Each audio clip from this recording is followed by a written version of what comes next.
ॐ नीलाम्भुजश्यामलकोमलाङ्गं सीतासमारोपितवामभागं पाणौ महासायकचारुचापं नमामि रामं रघुवंशनाथम्। आइए राम कथा को हम प्रारंभ करें। राम कथा से पहले शिव की कथा क्यों करी गई, इस पर हमने काफी चर्चाएं करी हैं।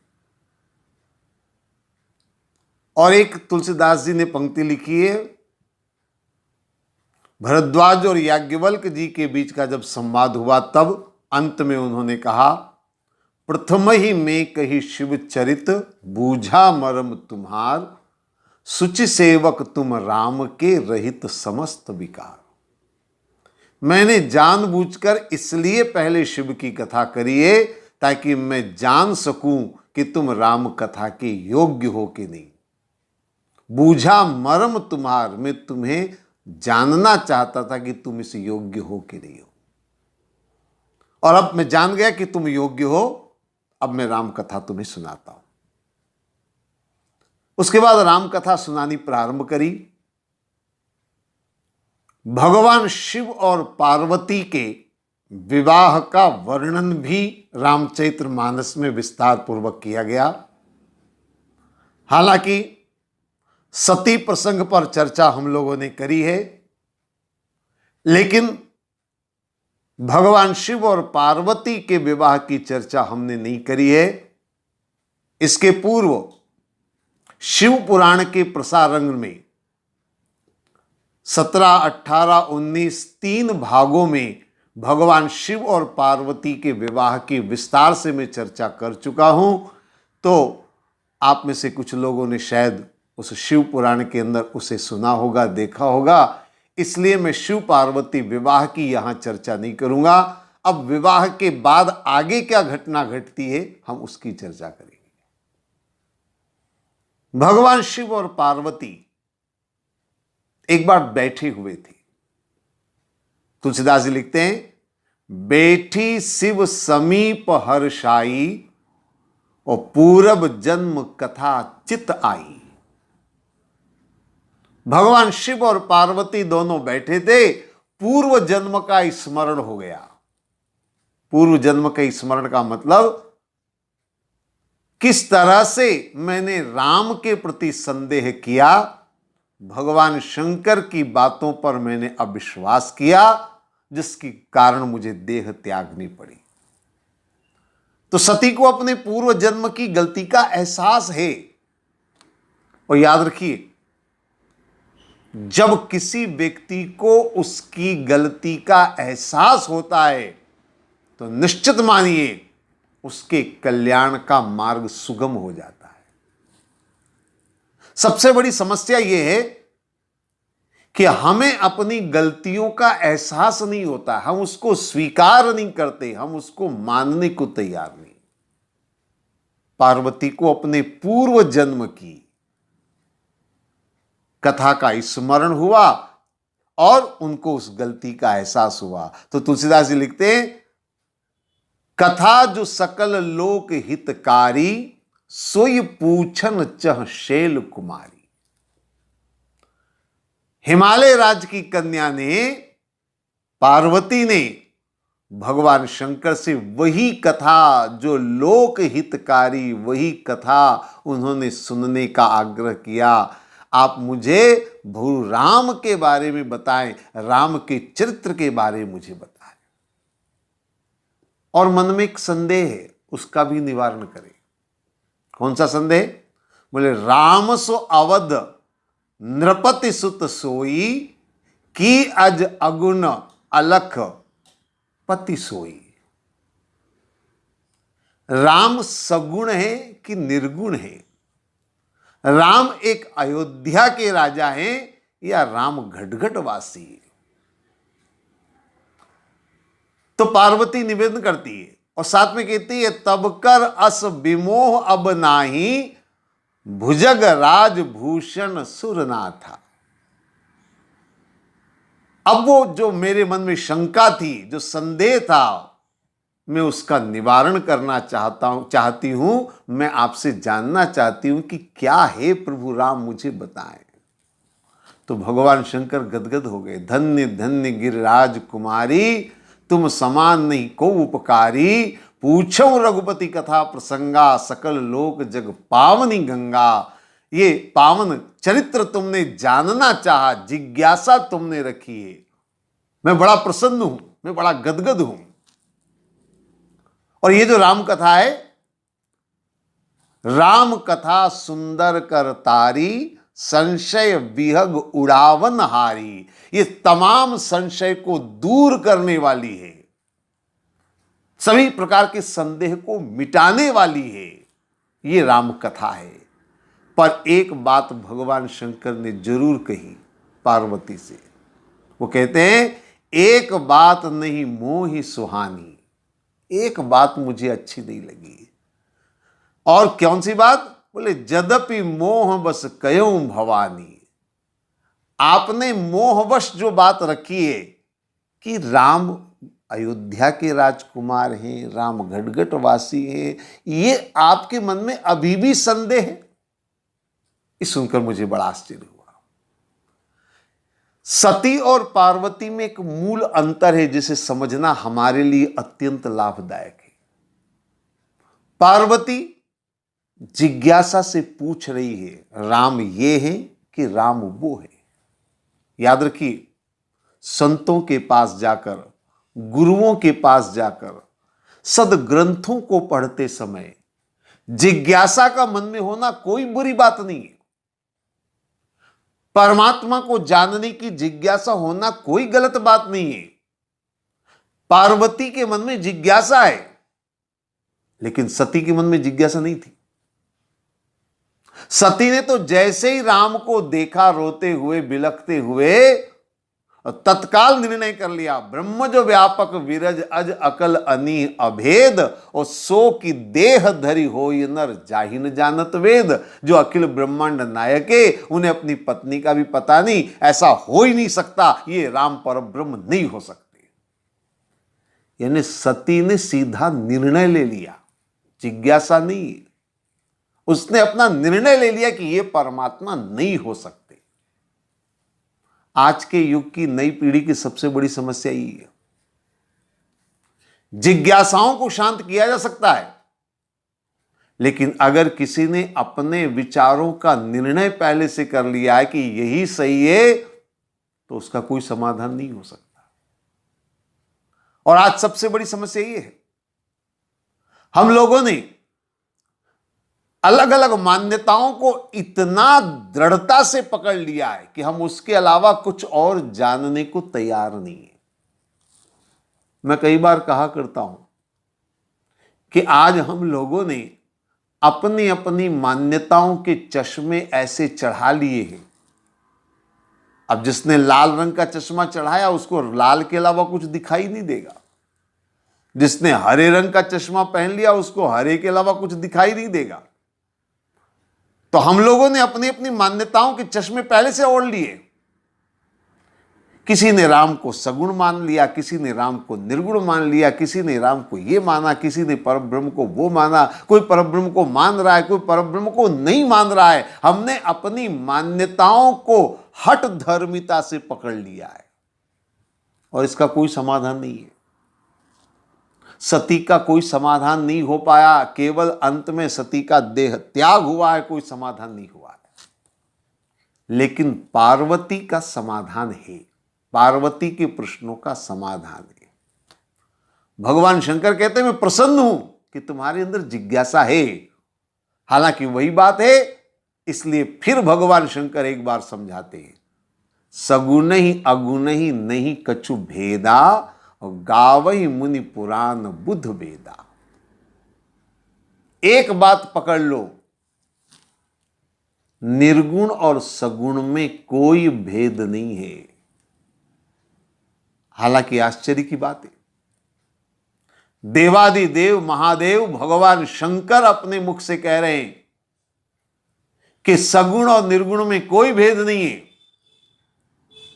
पर फिर भी सदियों से हमारे यहां सगुण और निर्गुण को लेकर के लोगों में मतभेद रहा है। मैंने सुना है, आपने भी शायद सुना होगा, इतिहास में वर्णन आता है, अनेक विद्वानों ने शास्त्रार्थ किए, अपने अपने ढंग से, अपने अपने तर्कों से सिद्ध करने का प्रयास किया है। किसी ने कहा नहीं राम निर्गुण है, किसी ने कहा राम सगुण है। ये विवाद सदियों से चला आ रहा है। भगवान शंकर के स्पष्ट घोषणा के बाद भी ये विवाद चला आ रहा है। आज भी मैं देखता हूं बहुत सारे लोगों के मन में सगुण और निर्गुण को लेकर के मतभेद है, लोगों में भ्रांतियां हैं। आज जब मुझे अवसर मिला है शिव पार्वती के इस प्रसंग के माध्यम से, तो मैं चाहूंगा कि सगुण और निर्गुण को थोड़ा हम समझने का प्रयास करें। वैसे तो तुलसीदास जी से लेकर के सभी ने बार बार ये कहा है, सगुण और निर्गुण में कोई भेद नहीं है, सगुण और निर्गुण में कोई अंतर नहीं है। वही परब्रह्म जो निर्गुण निराकार ब्रह्म है, वही परब्रह्म सगुण साकार भी है।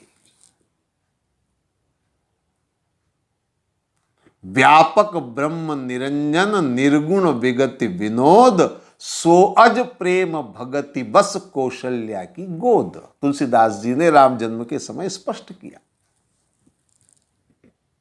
तो परमात्मा निर्गुण भी है, परमात्मा सगुण भी है। अब कैसे है, थोड़ा उदाहरणों के माध्यम से मैं निवेदन करूं तो शायद जल्दी आप समझ जाएंगे। आप जानते हैं, पत्थर से पत्थर जब टकराया जाता है तो आग पैदा होती, अग्नि पैदा होती। पत्थर से पत्थर टकराता है, आग पैदा होती, सब जानते हैं। लेकिन अगर किसी पत्थर को आप ऐसे उठाकर देखें और चारों तरफ से देखने की कोशिश करेंगे तो क्या उसमें आपको आग दिखाई देगी? नहीं दिखाई देगी। लेकिन वो नहीं दिखाई देने वाली आग जब पत्थर से पत्थर टकराता है दिखाई देने लगती है। हालांकि पत्थर से आग पैदा करना पाषाण युग की बात है, बहुत पुराने जमाने का उदाहरण दे दिया मैंने, जो शायद आज की नई पीढ़ी को समझ में नहीं आएगा। तो मैं वर्तमान का एक उदाहरण और दे दूं इसके साथ। आपने देखा होगा बिजली के तारों में करंट दौड़ता है, लेकिन क्या वो तार में किसी को दिखाई देता है? नहीं दिखाई देता। जंगल में अनेक तार लगे हुए हैं, क्या जंगल में प्रकाश होता है? नहीं होता। क्या वहां किसी को करंट दिखाई देता है? आप चाहे किसी तार को काट करके देख लें, आपको दौड़ता भागता करंट दिखाई नहीं देगा। बिजली के तारों में करंट है पर वो दिखाई नहीं दे रहा है। लेकिन वही तार का संबंध जब किसी बल्ब से हो जाता है, किसी लट्टू से हो जाता है, तो वो नहीं दिखने वाला प्रकाश भी प्रकाशित होकर के दिखाई देने लगता है। और एक बात आप सब जानते हैं, तार में दौड़ने वाला करंट, बल्ब में चमकने वाला करंट एक ही है, अलग अलग नहीं है। वही बात तुलसीदास जी कहते हैं, व्यापक ब्रह्म निरंजन निर्गुण विगत विनोद। यानी वो तार वाला करंट है, दिखाई नहीं दे रहा है, लेकिन सो अज प्रेम भगति बस। ये जो बल्ब है कौन सा है? भक्तों का प्रेम, भक्तों के हृदय के भाव। जब इस भाव से वो जुड़ जाता है तो वो नहीं दिखाई देने वाला परब्रह्म भी दिखाई देने लगता है। तो परमात्मा तो एक ही है, वही निर्गुण है, वही सगुण है। लेकिन इसको लेकर के विवाद हमेशा से होता रहा है। कुछ लोग ये कहते हैं कि निर्गुण की उपासना करें कि सगुण की उपासना करें? सरल क्या है, कठिन क्या है, कौन सा मार्ग सुगम होगा, निर्गुण या सगुण? एक और छोटा सा उदाहरण देकर के मैं चलूं, शायद मेरी बात और आसानी से आप समझ पाएंगे। मान लीजिए 10-15 हजार लोगों की भीड़ है, अपार जन समुदाय है, भीड़ है, और उस भीड़ में अगर आपसे कहा जाए कि एक आदमी को ढूंढना है, इस भीड़ में वो बैठा हुआ है, उसे ढूंढ कर लाना है, आप कहेंगे मैं कैसे ढूंढूंगा? तो उस व्यक्ति का नाक नक्शा हुलिया बताया जाए, ऐसी आंख होगी, ऐसी नाक है, वो लगभग 60 साल की उम्र वाला है, बाल आधे सफेद काले हैं, ऐसे वो पैंट शर्ट पहने होगा, ऐसा हुलिया आप बताएं और कहें उसे आप ढूंढ कर लाओ। और आपके साथ एक और आदमी को भेजा जाए ढूंढने के लिए, उसी आदमी को ढूंढने के लिए, पर उस दूसरे आदमी को हुलिया नहीं बताना है, केवल उस आदमी का एक फोटो दे देना है कि ये रहा फोटो, जरा ढूंढ कर लाओ। आप बताइए, दोनों में से सही आदमी को जल्दी ढूंढकर कौन लाएगा? आप समझ रहे होंगे, फोटो लेकर जाने वाला सही व्यक्ति को जल्दी ढूंढ पाएगा। बस यही है सगुण और निर्गुण। चित्र यानी सगुण, अगर हम सगुण ब्रह्म का सहारा लेकर आगे बढ़ेंगे तो हमें सुविधा होगी, आसानी होगी, क्योंकि सगुण का एक रूप है, रूप का एक सम्मोहन आकर्षण है, रूप के प्रति हमारा लगाव होगा तो परमात्मा को पाना सरल होगा। और अगर बिना स्वरूप के हम चलेंगे तो शायद हमें थोड़ी कठिनाई होगी। तो यह है सगुण निर्गुण का भेद। लेकिन इसमें एक बात और अनिवार्य रूप से आप समझ लीजिए, जिस आदमी को ढूंढने के लिए आपको भेजा जा रहा है, अगर आप उस आदमी को पहले से जानते हैं, पहचानते हैं, आपकी पुरानी पहचान है अगर उससे, तो आप बिना फोटो के भी जल्दी ढूंढ पाएंगे। ढूंढ पाएंगे कि नहीं ढूंढ पाएंगे? बिना फोटो के आप ढूंढ लेंगे, फोटो की जरूरत नहीं है।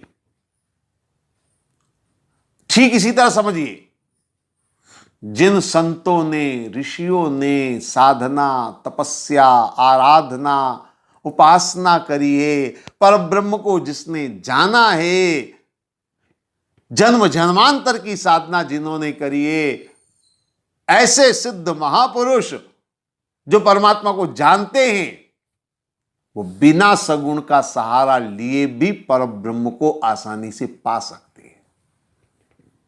इसलिए कबीर जैसे संत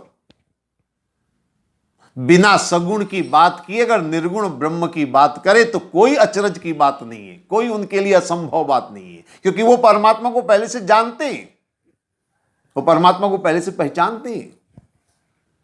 उनके लिए परमात्मा तक पहुंचना बहुत बड़ी बात नहीं है, क्योंकि उनका परिचय पुराना।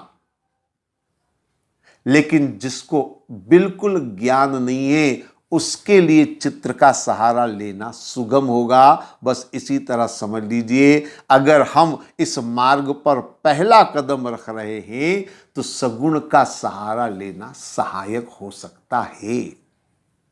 शब्दों पर ध्यान देना, सहायक हो सकता है, ये जरूरी नहीं है। क्योंकि हमारे धर्म ग्रंथों में ऐसा वर्णन आता है कि कभी कभी सगुण का सहारा लेने वालों को ज्यादा कठिनाई होती है। सुनने में थोड़ा अटपटा लगेगा आपको, लेकिन शास्त्रों में वर्णन आता है, सगुण का सहारा लेने वालों को कठिनाई होती है। कैसी कठिनाई, मैं आपको बता दूं। अभी हम पिछले भागों में सती प्रसंग की चर्चा कर रहे थे। सती ने जैसे ही राम को नर लीला करते हुए देखा, अपनी पत्नी सीता के लिए रोते विलाप करते देखा, तो क्या हुआ? मन में संदेह पैदा हुआ। याद करिए, राम कथा में वर्णन आता है, जब गरुड़ जी ने भगवान राम लक्ष्मण को नागपाश में बंधे देखा, उनको भी संदेह हुआ। और कागभूषुंड जी ने बालक राम को जब रोते देखा, तो उनको भी संदेह पैदा हुआ। सगुण में सबसे बड़ी समस्या यह है, सगुण ब्रह्म की तरफ अगर हम जाते हैं, सगुण परमात्मा के रूप की तरफ हम जाते हैं, तो हमारी बुद्धि, हमारी चतुराई, हमारे अंदर का जो प्रश्न वाला जो हमारा स्वभाव है, वो हमारे बीच में अवरोध पैदा करता है। हम परमात्मा के प्रति शंका और संदेह करने लग जाते हैं, और जहां शंका और संदेह होगी, वहां हम परमात्मा से और दूर चले जाएंगे और परमात्मा से विमुख हो जाएंगे। तो कभी कभी सगुण मार्ग सुगम भी हो सकता है, तो कभी कभी सगुण मार्ग से अड़चने भी आ सकती है। अगर सगुण मार्ग पर चलते हैं तो मन में संदेह नहीं होना चाहिए, वरना आपको भ्रमित होना पड़ेगा, आप भटक सकते हैं। लेकिन परमात्मा वही का वही है, वही सगुण है, वही निर्गुण है। सगुण और निर्गुण में कोई अंतर नहीं है। परमात्मा सगुण साकार भी है, निर्गुण निराकार भी है। एक ही है, दोनों अलग अलग हो नहीं सकते। हमारा सोचने का नजरिया अलग अलग हो सकता है, हमारे समझने के तौर तरीके अलग अलग हो सकते हैं, हम अलग अलग दृष्टिकोण से विचार कर सकते हैं, लेकिन परमात्मा अलग अलग नहीं हो सकता। वो एक दार्शनिक ने बड़ी अच्छी बात कही है। एक गिलास में पानी भरा हुआ था, उसने पूछा किसी एक से, भाई गिलास खाली है कि भरा हुआ है? वो गिलास आधा भरा हुआ था पानी से, तो एक से पूछा गिलास खाली है कि भरा है? उसने कहा भाई गिलास खाली है, सामने दिख रहा है। दूसरे को बुलाया, उससे पूछा गिलास खाली है कि भरा हुआ है? दूसरे ने बेझिझक कह दिया भरा हुआ है, कम है लेकिन भरा हुआ है। अब दोनों में सही कौन है, गलत कौन है? एक कह रहा है गिलास खाली है, एक कह रहा है गिलास भरा हुआ है। बातें दोनों की सही है। जो खाली कह रहा है वो भी सही कह रहा है, जो भरा हुआ कह रहा है वो भी सही कह रहा है। और अगर कोई दूर से उसकी बात सुनेगा कि एक कहता है खाली है, एक कहता है भरा हुआ है, कैसी विचित्र बात है, तो समाधान कब होगा? समाधान तो तभी होगा जब स्वयं जाकर हम गिलास को देखेंगे, क्योंकि गिलास खाली भी है, गिलास भरा हुआ भी है। पर ब्रह्म को भी हम तभी जान पाएंगे जब हम स्वयं परमात्मा को जानेंगे, क्योंकि राम सगुण भी है, राम निर्गुण भी है, राम घटघटवासी भी है, राम अंतर्यामी भी है। इसलिए तुलसीदास जी कहते हैं, बिन पद चलहि सुनहि बिनु काना, कर बिन कर्म करई विधि नाना, आनंद रहित सकल रस भोगी, बिन वाणी बक्ता बड़ जोगी। वो परब्रह्म, वो बोलता भी है, बिना मुख के बोलता है, बिना पांव की चलता है, बिना हाथों की भी वो सारे कर्म करता है। वो निर्गुण भी है, वो सगुण भी है। हालांकि कभी कभी कुछ भक्तों के मन में इन पंक्तियों को लेकर सवाल पैदा होता है। जब हम रामचरितमानस में पढ़ते हैं, बिन पद चलई सुनई बिनु काना, कर बिन कर्म करें विधि नाना, तो सवाल मन में पैदा होता है, कैसे करेंगे? बिना पद के कैसे चलेंगे? बिना कान के कैसे सुनेंगे? मैं एक छोटा सा उदाहरण देकर चलूं, बात आसानी समझ जाएंगे। रात्रि को जब विश्राम करते, नींद आती, स्वप्न आता है। स्वप्न तो सबको आते, हो सकता है किसी को याद न रहे स्वप्न का, लेकिन कईयों को याद रहता है। अब आपने देखा होगा, स्वप्न में आदमी जा रहा है, हालांकि वो सो रहा है, लेकिन वो जा रहा है, वो खा रहा है, वो गा रहा है, सब क्रियाकलाप कर रहा है। वो शरीर उसका यही बिस्तर पर पड़ा हुआ है, तो ये बिन पद चल ही सुन ही बिनु काना हुआ कि नहीं हुआ? आदमी लेटा है, पांव चल नहीं रहे, लेकिन फिर भी वो आदमी चल रहा है। आदमी सो रहा है, पर फिर भी उस कान से सारी बातें सुन रहा है। कर बिन कर्म करे विधि नाना, नाना प्रकार की कर्म कर रहा है।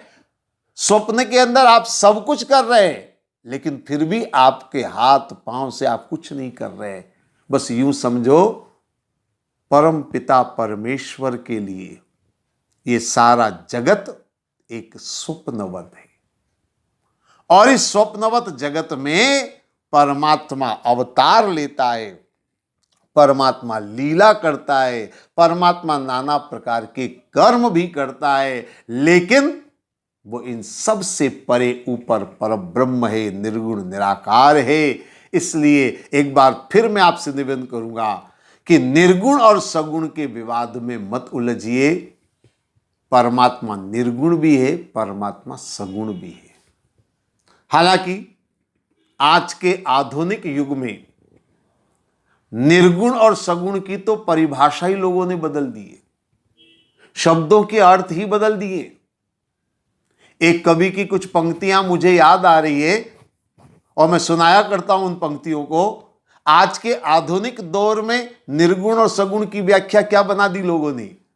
एक कवि कह रहा था, बोले पंडित ज्ञानी ध्यानी थक गए करते करते तर्क, और निराकार साकार का समझ न पाए फर्क। समझ न पाए फर्क भंग का गोला खाया, तब इन शब्दों का निष्कर्ष सामने आया। और क्या निष्कर्ष समझ में आया? बोले कहे काका कबीराय, जो कार रखे साकार वही है, निराकार वह जिसके घर में कार नहीं है। आजकल तो लोगों ने परिभाषा बदल दी है। जिसके पास कार है वो साकार है, कार वाला है, और जिसके पास कार नहीं है वो निराकार है, उसके पास कार नहीं है। तो आधुनिकता में तो शब्दों को कुछ भी बदला जा सकता है, लेकिन एक बात निश्चित मानिए, परमात्मा वही है, परमात्मा में कोई परिवर्तन नहीं हो सकता है, वही निराकार है, वही साकार है। भगवान शंकर ने बड़े सहज रूप से निराकार और साकार की व्याख्या पार्वती के सामने करी, और अंत में पार्वती को स्वीकार करना पड़ा, तुम कृपालु सब संशय हरहूं, राम स्वरूप जनि मोहि परेहूं। आपके वचनों से, आपके माध्यम से आज मेरा सारा संशय मिट गया। और जब तक संशय नहीं मिटेगा तब तक श्रद्धा पवित्र नहीं होगी। आपको याद होगा, मैं पहले कई बार कह चुका हूं, पार्वती श्रद्धा स्वरूपा है, और श्रद्धा की पवित्रता तभी रहती है जब संशय समाप्त हो जाए। राम कथा बाद में शुरू की जाएगी, राम को समझने का प्रयास बाद में किया जाएगा, पहले संशय को मिटाना जरूरी है। जब तक संशय नहीं मिटेगा तब तक कल्याण होने वाला नहीं है। संशय अगर अंदर जीवन में रह जाए तो बड़ा घातक है। हमारे यहां कहा गया है, ऋषियों ने अपने अनुभवों से एक बात कही है, संशयात्मा विनश्यति। संशय विनाश का मूल कारण होता है। इसलिए इस संशय को मिटा दीजिए। निर्गुण और सगुण का संशय अगर आपके मन में है, उसे दूर कर दीजिए। स्वयं भगवान शंकर की वाणी को समझिए, सगुणई अगुणई नहीं कछु भेदा। कोई भेद नहीं है, अलग अलग नहीं है। परमात्मा निर्गुण भी है, परमात्मा सगुण भी है, और हर व्यक्ति अपनी अपनी प्रकृति के अनुसार कोई सगुण को लेकर चले तो भी वो परमात्मा को पा जाएगा, कोई निर्गुण को लेकर चले तो वो भी परमात्मा को पा जाएगा। मैं कहा करता हूं, एक बात अंत में वो बात आपसे कहूंगा। कबीर जी कहते हैं, परमात्मा कहीं बाहर नहीं है, मोको तो कहां ढूंढे रे बंदा, मैं तो तेरे पास में। यानी परमात्मा हमारे अंदर है, जिसको वेदांत ने भी कहा है, अहम ब्रह्मास्मि, मैं स्वयं ब्रह्म हूं, आत्मा ही परमात्मा है। शिवोहम जी जिसको कहा गया, आत्मा परमात्मा है, ये निर्गुण की इस धारणा है। लेकिन कुछ तुलसीदास जी जैसे संतों ने कहा नहीं, परमात्मा तो जगत में है, जड़ चेतन जग जीव जत सकल राममय जान। तो अब परमात्मा भीतर है कि परमात्मा बाहर है? मैं कहता हूं दोनों में कोई अंतर नहीं है। बहुत सीधी सी बात है, मेरी बात जरा गौर से समझिए। जिसने जड़ चेतन सब में परमात्मा को एक बार देखना शुरू कर दिया, कण कण में जिसने परमात्मा को देखा, क्या वो अपने भीतर परमात्मा को नहीं देख पाएगा? अपने आप देख लेगा। जिसकी नजर में वो आ गया कि परमात्मा सब जगह है, वो अपने भीतर भी परमात्मा को देख लेगा। तो चाहे बात वहां से शुरू करेंगे तुलसीदास जी के वचनों से, तो कबीर जी की बात पर पहुंच जाएंगे, परमात्मा हमारे भीतर है। और अगर आप कबीर जी को मानते हैं, बहुत अच्छी बात है, कबीर जी के सिद्धांत को मानिए। परमात्मा कहां है? बोले अपने भीतर है। अब विचार करिए मेरी बात, जिसने अपने भीतर परमात्मा को एक बार देख लिया, पा लिया, बताइए उसे संपूर्ण जगत में परमात्मा के अलावा कुछ और दिखाई देगा? कुछ नहीं दिखाई देगा। अपने आप उसका दृष्टिकोण ऐसा बन जाए कि सब जगह परमात्मा को वो देखे। इसलिए मैं कहता हूं कहीं से भी यात्रा प्रारंभ करें, चाहे निर्गुण को मान कर करें, चाहे सगुण को मान करके करें, हां, दोनों को एक दूसरे का विरोधी मत माने, दोनों को अलग अलग नहीं माने। हमारी यात्रा यहां से शुरू होगी तो भी हम पहुंचेंगे, यहां से शुरू होगी तो भी हम पहुंचेंगे। पहाड़ की चोटी पर पहुंचने के कई रास्ते हो सकते हैं, पर हम पहाड़ पर पहुंचने पर मंजिल एक है, परमात्मा को पाना है। और परमात्मा अगर मिल गए तो पता चलेगा वही सगुण है, वही निर्गुण है, दोनों में कोई भेद नहीं है। सती प्रसंग के बाद पार्वती की ये जो कथा है रामचरित्र में मैंने आपके सामने रखी, पार्वती का संदेह मिटा। अब राम कथा आगे बढ़ेगी और हम भी आगे बढ़ेंगे। आज इतना ही। ओम सर्वे भवन्तु सुखिना, सर्वे सन्तु निरामया, सर्वे भद्राणि पश्यन्तु, माँ कश्चित् दुःख भाग् भवेत्। ओम शांति शांति शांति।